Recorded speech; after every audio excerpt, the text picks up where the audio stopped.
hit by a car this morning. I feel like that's a really weird way to start a YouTube video, but I can't just come on here and not address the fact that I got hit by a car this morning. In fact, I actually jumped in front of a moving car because the car was reversing into my toddler and my toddler was running towards the reversing car. So I jumped in front of it whilst I was holding my 1-year-old and I am 6 months pregnant. What is going on? Luckily everyone's okay. I mean, my back's a little bit sore and I do need to get checked by the midwife, but I think we're all okay, just a little bit shaken up. Basically, the car was stopped, so me and Riley and Lilo were crossing the road to go into the gym, and the car suddenly, obviously didn't see us, starts reversing as fast as it could backwards. Well, obviously that's what reversing means, but because that happened, Riley was like, oh no, and ran towards it. So then I was like in a normal situation, I wouldn't have got hit by that car, but I had to dive in to protect Riley. Otherwise, he would have gone under the wheel because he's so little, and that car would have just knocked him over. Like, he wouldn't have been able to keep standing, and it's actually makes me want to cry thinking about it. Thank God everyone's okay. But I got hit by a bloody car this morning. Anyways, we're going to be doing some therapy notes today. I had a therapy session yesterday that blew my mind. My therapy, so I'm on the 3rd week of therapy, hasn't been clicking yet. So the first 2 weeks I came away feeling really uncomfortable about it, and I actually felt like I'd been oversharing. Like, the first 2 sessions were basically just me talking and rambling on about like situations that had happened in my life, and I'm not much, like, I overshare on my YouTube, but I'm not really much of an oversharer like in my personal life. Like, I don't really talk to anyone about situations, like real life deep situations that are going on. Like, I don't really talk about it. I like to keep it to myself.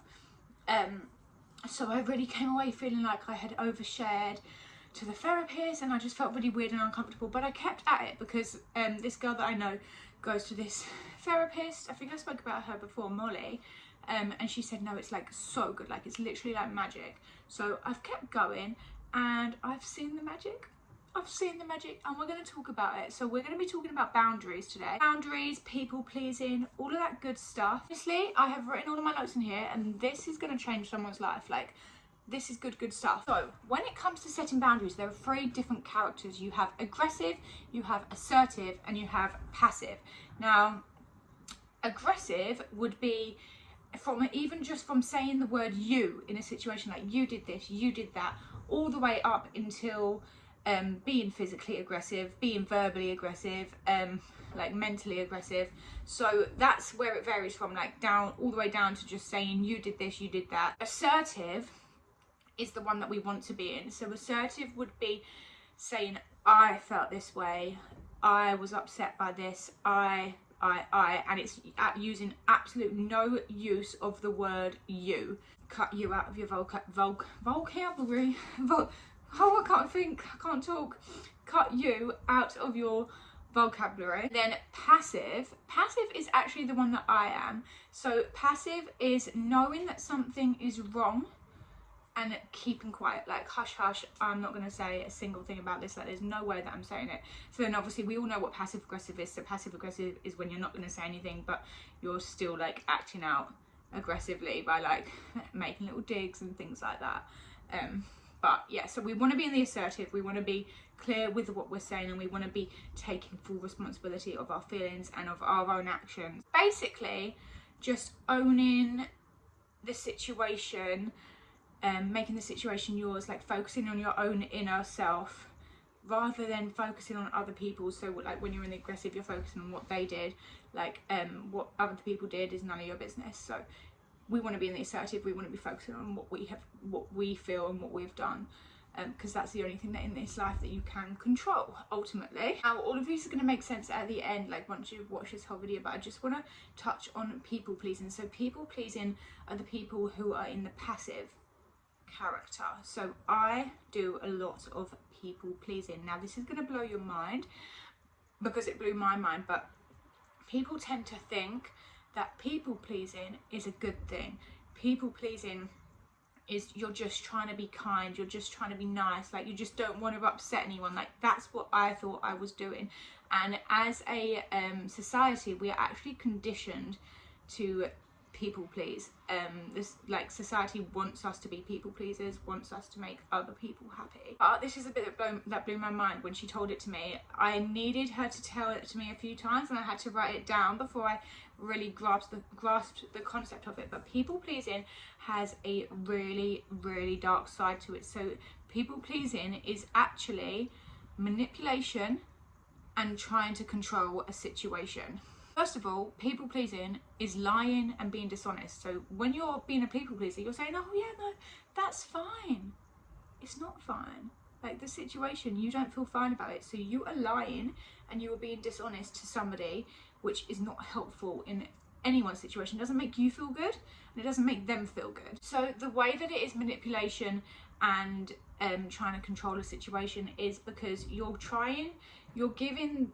manipulating the situation by giving them the answer that they want, because you know that if you give the answer that you want, it could lead to you feeling uncomfortable, because it could lead to them reacting a certain way which you will feel uncomfortable with. So really, when you're people pleasing, you're not trying to please them, you're actually mentally trying to avoid an uncomfortable situation subconsciously. So we think that we're doing good things, but we're actually just trying to avoid conflict that we know will come if we do the thing that we want to do. It's hard when there's not real situations, because I'm kind of just talking a load of gibberish, but I hope that that made sense. Not only is people pleasing not good for yourself, it doesn't feel good for yourself, you can get burnt out from it, like you can literally get physically burnt out from being a people pleaser, but it's also not good for the other person. It's not making you a good person, it doesn't make you a nice person, it actually makes you a liar and a manipulative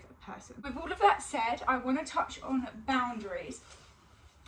Well, the whole video is on boundaries, so I don't want to touch on boundaries. We're going to dive deep into boundaries. So the way that my therapist explained it to me was, imagine this is the ground, like this is the base level. So the black and white base level of boundaries are, sorry, I'm so out of breath, it's because I'm pregnant. Black and white base level of boundaries are that you do not owe anyone anything. You cannot make anyone do anything. You cannot control anyone. You're not in charge of people's inner work or their feelings. So you're not even like, you can be mean if you want to. Like, you can do whatever you want to do, and the way that somebody reacts to it is not your business. You do not owe anyone an explanation. You don't owe anyone an apology.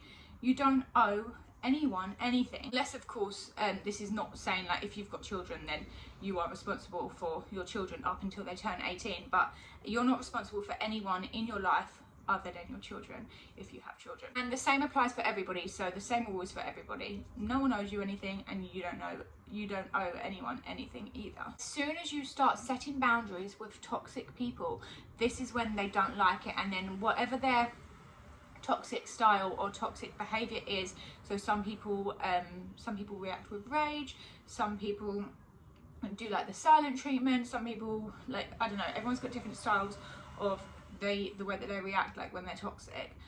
But when you start setting boundaries, typically if the boundary doesn't suit that person, then that is when you will see a big reaction.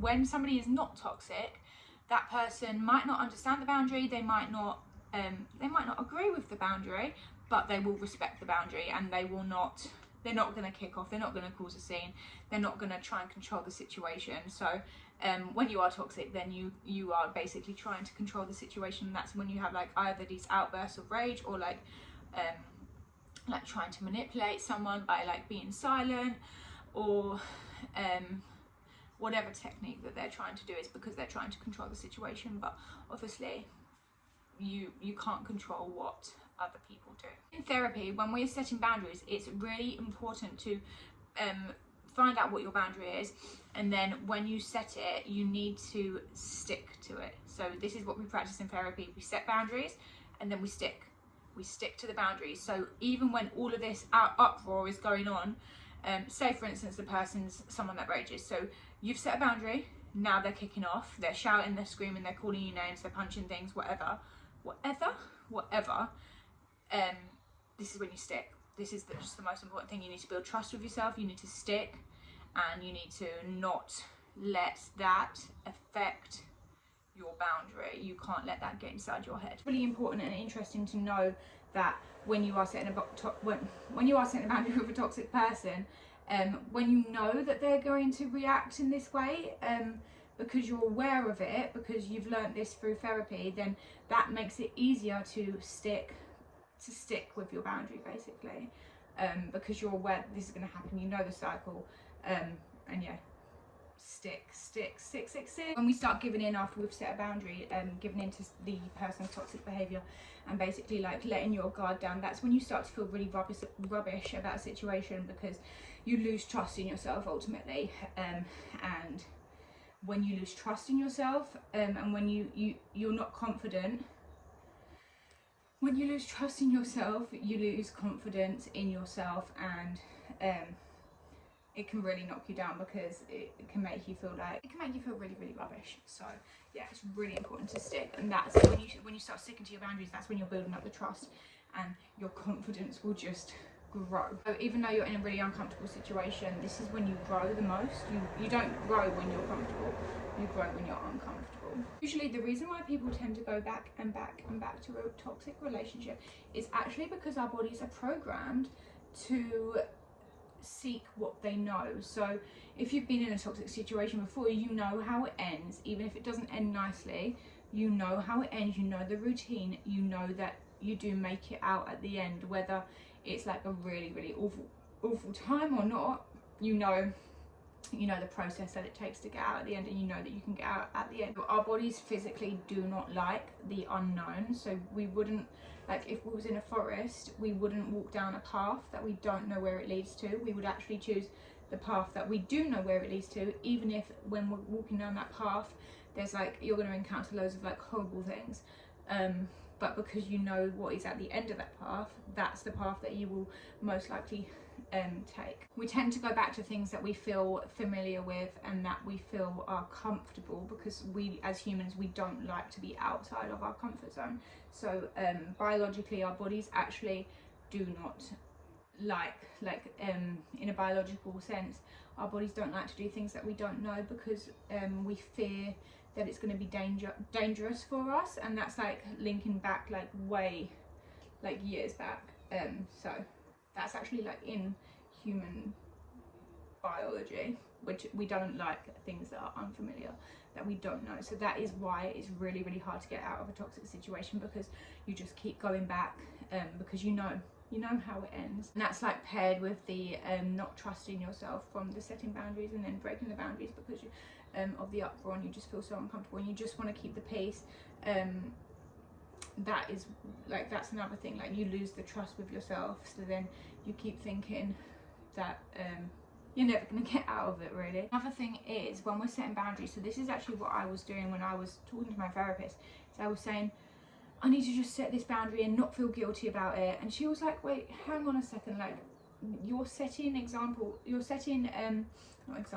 boundaries too high for yourself. Like when people tend to set boundaries, they say, oh, I need to do this, and then not feel bad about it, or not feel any negative emotion towards it, which is not human. So as humans, we have emotions, and we're going to feel certain ways about certain situations, especially if they're really hard decisions to make. Like just because a decision that you're making is the right one for you doesn't mean that it's not going to hurt you. Like sometimes they even hurt you more than doing the one that isn't right for you. Do not expect yourself to not feel any negative emotions when you're setting boundaries. Like when you're setting a boundary for yourself, almost all the time you're going to feel a negative emotion about it. You're going to feel bad, you're going to feel guilty, you're going to feel, I don't know how you're going to feel, but you're going to feel negative emotions towards setting the boundary because you're not used to it, you're not comfortable with it. But that is completely normal. And when you try setting boundaries, and like what I was saying was, I need to just do this and not feel bad about it, that's again, you lose trust, because when you do set the boundary and then you feel bad about it, you're not winning your boundary completely because you're feeling bad about it. So just know that when you are setting boundaries, it's not always going to feel good. I mean, in the long run, you're going to feel great, but when you're going through it, you have to go through it, and it's not going to feel good. You know that it's actually possible to also feel two different like very opposite emotions at the same time, and both of them can actually be okay. So we tend to think that we've got an angel on our shoulder and a devil on our shoulder, and the devil's usually wrong and the angel is usually right. It's actually possible to have both of those emotions on your shoulders at the same time, and they can coexist in the same space. So you might feel happy about a situation. So this is how it relates to me. A situation that happened recently, I felt really good about it. Like, the situation was fine and I felt good about it, but then I also felt like, no, like this is not good at the same time. And it's really confusing when that happens, but it's important to talk to yourself as you would speak to a child. So instead of letting your inner critic say like, that's not right, like there's obviously a right and a wrong, is what we tend to think, that one of them's right, one of them's wrong.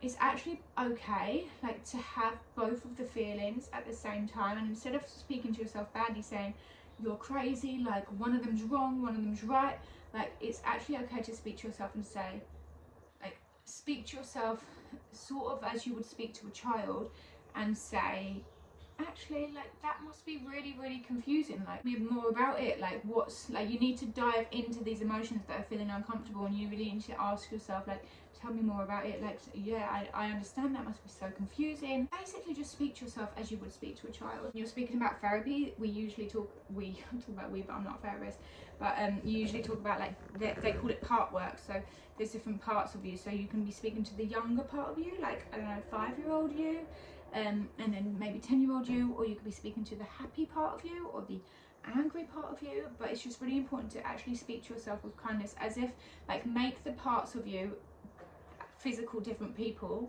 and speak to them like with care and with kindness. Like, say for instance, if your child came with me, if your child came to you and said, I'm really feeling confused about my emotions, like I felt really happy now and then I felt really sad and upset about this, instead of saying like, that's not right, like that's really weird, like it's not possible to feel those two things at once, instead you would be like, oh my goodness, like tell me more about it, that must be so confusing, do you need a hug? Like, you would offer them a hug, you would offer them support, you would speak kindly to them. And that's what we need to be doing to ourselves. All of this said, it's still really important in therapy when you are setting boundaries, even though you might have all these different parts of you. When you do finally decide on the boundary that you are going to set, like, you can't, like, what's a good idea is to give it, say, like a 3-month period or like a 1-month period. It doesn't need to be 3 months. Say like for 1 month I'm going to set this boundary, and then in a month's time that's when I'm going to review it, and that's when I can change it, and if I want to. And also, like, you don't need to be too strict with it. So if, like, in the moment you are feeling like, actually maybe I could adjust this boundary a little bit, or like I can change something about the boundary, then you don't need to be too strict. Like, you don't need to feel stressed about it, but it is really, really quite important to try to stick to your boundaries and have honest conversations with yourself when you do want to maybe change the boundary. Sorry, just coming in from editing. When you are thinking about adjusting a boundary, it's really important to make sure that you feel that you, like, sit down with yourself and make sure that you feel comfortable and it's something that you honestly want to do. Like, you're not just changing a boundary for exterior reasons, like it's actually something inside you that, like, you feel comfortable with. That's important. That's everything that my therapist discussed with me about setting boundaries so far. I'm sure that we're going to have more conversations about it in the future, but I also want to just go through some unhelpful thinking patterns that she just brought my attention to. Reading these, don't, like, panic and think, oh my goodness, like I do all of them, because these are things that everyone does. Like, you might not do all of them, but you would definitely do a few of these things. I'm also going to let you know which ones are the ones that I do as a passive person. So, all or nothing thinking. All or nothing thinking. So you think, if I'm not perfect, then I have failed the situation. Do I do that? I think maybe, like, with my work, I sometimes think that, like, if the work isn't good enough, then I think in that way. Maybe. So it's like, either I do it right or I don't do it at all. Sometimes it's called black and white thinking. Mental filter, which is only paying attention to the good things or only paying attention to the bad things. Only paying attention to certain types of evidence. Noticing when you failed but not noticing your success, that would be a mental filter. Jumping to conclusions. I do this one so much. When I read this one, I was like, yeah, that's me all over. Jumping to conclusions, especially like my situation. I tend to think, oh, this is how they're going to react, this is what they're thinking, this is that, this is how it's going to go. And it's like, hang on, you're trying to predict the future. Like, you have no idea how the situation is going to go. So jumping to conclusions is actually really unhelpful thinking. Even though you think that it might be like protecting you and saving you, it's actually really, really unhelpful. So yeah, it's imagining that we know what others are thinking, and fortune telling, trying to predict the future. Emotional reasoning. So this is assuming that because we feel a certain way about a situation, then that way must be right. Then what we think must be true. So not everything that you think is true, guys. Like, not everything that you think is true. Especially in a situation where you feel embarrassed. So if you feel embarrassed, then you think, oh, it must be true that I'm an idiot. I must be stupid. This must be completely wrong. Like, I should never have done that, whatever. Like, yeah. That's emotional reasoning. Labeling. So assigning labels to ourselves or other people, which would be, for example, calling yourself a loser, saying that you're completely useless, saying that you're ugly, like thinking I'm an idiot, or whatever. I don't think that I do this. Not about myself. I don't. Oh, just broke my hairband. I don't do it about anyone else. I definitely don't call people names. But yeah, labeling. That's not a good one, especially when you're talking really negatively about yourself. Like, you're beautiful. Look in the mirror and tell yourself that you're beautiful. That's a good label. Don't label yourself badly. Over generalizing. So saying that everything is awful, nothing good ever happens to me.